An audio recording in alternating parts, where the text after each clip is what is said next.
प्रिय भक्तों, भगवान श्री कृष्ण कहते हैं, जब इंसान का जीवन सबसे भारी लगने लगे तब समझो ईश्वर उसे भीतर से सबसे मजबूत बना रहे हैं।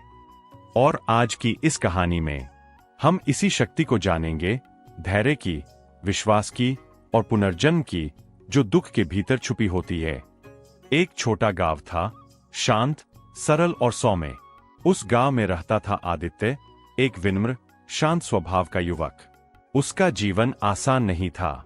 घर की गरीबी, पिता की बीमारी, ऊपर से लगातार असफलताएं। ऐसा लगता था मानो जिंदगी ने हर मोड़ पर उसे ठोकरें ही दी हों। पर उसके भीतर एक बात खास थी, वह भगवान श्री कृष्ण से प्रेम करता था। रात को सोने से पहले कृष्ण की मूर्ति के सामने बस इतना कहता, कृपा करना ठाकुर, मैं टूटा नहीं। एक दिन उसके पिता की तबीयत अचानक ज्यादा बिगड़ गई। डॉक्टर ने कहा, अच्छे इलाज के लिए शहर जाना होगा, पर पैसा। आदित्य के पास कुछ नहीं था। उसका मन घबरा गया, आंखें भर आईं। वह भागकर मंदिर गया और रोते हुए बोला, कृष्णा, मैं क्या करूं? एक तरफ मेरी जिम्मेदारी, दूसरी ओर मेरी लाचारी। क्यों दे रहे हो इतना दुख? मंदिर के पुजारी ने उसके कंधे पर हाथ रखा और कहा, बेटा, श्री कृष्ण तुरंत उत्तर नहीं देते। वे तुम्हें पहले तैयार करते हैं। धैर्य ही तुम्हारी सबसे बड़ी परीक्षा है। आदित्य ने साहस जुटाया, पिता को शहर ले गया, उधार लेकर दवाइयां खरीदीं, दिन रात काम किया। शरीर टूट गया, मन हार गया, पर वह रुका नहीं। और फिर एक रात अस्पताल के बाहर बैठा वह बोला, कृष्ण, क्या तुम सच में मेरे साथ हो? ठंडी हवा चली, मंदिर की घंटी कहीं दूर बजी, मानो कृष्ण कह रहे हों, रुको, अभी अंत नहीं हुआ। इलाज चलता रहा, कर्ज बढ़ता गया, दूसरे लोग मजाक उड़ाते। इतना संघर्ष किस लिए? इतना धैर्य क्यों? आदित्य बस मुस्कुराता और कहता, भगवान की इच्छा बिना पत्ता भी नहीं हिलता। मेरा दुख भी एक दिन हिलेगा। पर किस्मत ने एक और प्रहार किया। जिस कंपनी में वह काम करता था, वहां मंदी आ गई और एक दिन उसे निकाल दिया गया। अब उसके पास न नौकरी, न पैसा, पिता की बीमारी, कर्ज और साथ में समाज की आलोचना। ये लड़का कभी कुछ नहीं कर पाएगा।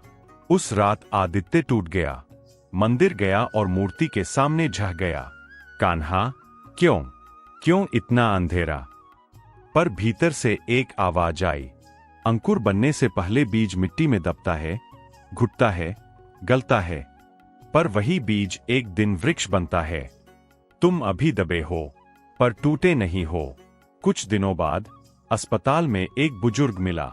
उसने कहा, मैं देख रहा हूं, तुम हर हाल में अपने पिता का साथ दे रहे हो। जो बेटा अपने माता पिता के लिए इतनी मेहनत करता है, उसे ईश्वर खाली हाथ नहीं रखते। बुजुर्ग ने उसे अपने छोटे व्यवसाय में मदद का काम दे दिया। काम बड़ा नहीं था, पर मन को सहारा मिला। वहीं पर आदित्य की मुलाकात हुई, एक साधु से, जिनकी आंखों में अनोखी चमक थी। साधु बोले, दुख तब तक नहीं गुजरता जब तक तुम उसे स्वीकार नहीं करते। जब तुम कहोगे, यह भी ठीक है, यह भी मेरा शिक्षक है, तब कृष्ण मार्ग दिखाने लगते हैं। आदित्य ने गहरी सांस ली और पहली बार दुख को दुश्मन नहीं, एक शिक्षक बनकर अपनाया। धीरे धीरे आदित्य में बदलाव आया। वह अब अपनी परिस्थितियों से लड़ता नहीं था, उन्हें समझता था। हर सुबह वह एक मंत्र बोलता, कृष्ण, मुझे शक्ति दो, परिणाम नहीं, सिर्फ हिम्मत। और जैसे जैसे उसका मन मजबूत होता गया, संयोग उसके पक्ष में आने लगे। पिता की तबीयत सुधरने लगी, काम बढ़ने लगा और लोग भी बदलने लगे। जो कल मजाक उड़ाते थे, अब वही आदित्य की प्रशंसा करने लगे। पर असली परिवर्तन तब हुआ जब उसने महसूस किया, दुख बाहर का नहीं, अंधेरा बाहर का नहीं, यह सब भीतर से गुजरता है और वही भीतर रोशनी भी पैदा करता है। एक दिन साधु ने उसे बुलाया और कहा, आदित्य, अभी तुम्हारी असली परीक्षा बाकी है। अगले ही सप्ताह उसके पिता फिर से बीमार हो गए। इस बार हालत गंभीर थी। आदित्य के मन ने कहा, बस अब नहीं, पर आत्मा ने कहा, यही तो वक्त है टिकने का। वह मंदिर गया और बोला, हे कृष्ण, यदि यह आपकी परीक्षा है तो मैं तैयार हूं, मुझे टूटने मत देना। उसी रात अस्पताल में चमत्कार हुआ। रिपोर्ट बेहतर आई। डॉक्टर ने कहा, जो हम सोच रहे थे वह खतरा टल गया। आदित्य मुस्कुराया, आंखें भर आईं। धन्यवाद कान्हा, आपने मुझे गिरने नहीं दिया।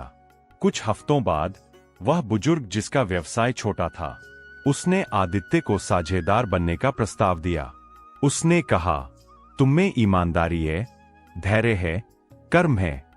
यही 3 चीजें किसी भी व्यवसाय की नींव होती है। मैं चाहता हूं तुम मेरे बेटे की तरह इसे संभालो। आदित्य चौंक गया। उसकी आंखों में खुशी के आंसू आ गए। अब उसके पास सम्मान था, आय थी, पिता स्वस्थ थे, और सबसे बड़ी बात, उसके भीतर विश्वास था। एक शाम साधु ने कहा, आदित्य, अब तुम समझ गए हो ना? आदित्य बोला, हाँ गुरुदेव, दुख हमेशा के लिए नहीं रहता। वह आता है हमें साफ करने, मजबूत बनाने और नया रूप देने। साधु मुस्कुराए। यही कृष्ण का संदेश है। दुख से मत लड़ो, उसे समझो, क्योंकि वह तुम्हें वही ले जा रहा है जहां तुमको पहुंचना है। प्रिय श्रोताओं, यह कहानी सिर्फ आदित्य की नहीं है, यह हम सबकी कहानी है। हर किसी के जीवन में एक समय आता है जब सब टूटता हुआ लगता है, किस्मत साथ छोड़ देती है, लोग दूर हो जाते हैं और हम थक कर कहते हैं, अब नहीं होगा।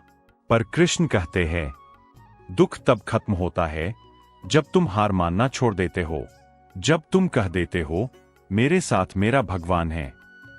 जो टिकता है वही जीतता है, जो रोते हुए भी उठता है वही आगे बढ़ता है। तो मित्रों, यदि आज तुम्हारे जीवन में अंधेरा है, यदि रास्ते मुश्किल है, यदि मन थका हुआ है, तो इस एक वाक्य को याद रखो, दुख हमेशा के लिए नहीं रहता। धैर्य रखो, कृष्ण बस एक कदम दूर है। तुम्हारी कहानी अभी खत्म नहीं हुई, सबसे सुंदर अध्याय अभी लिखा जाना बाकी है। जय श्री राधे कृष्ण।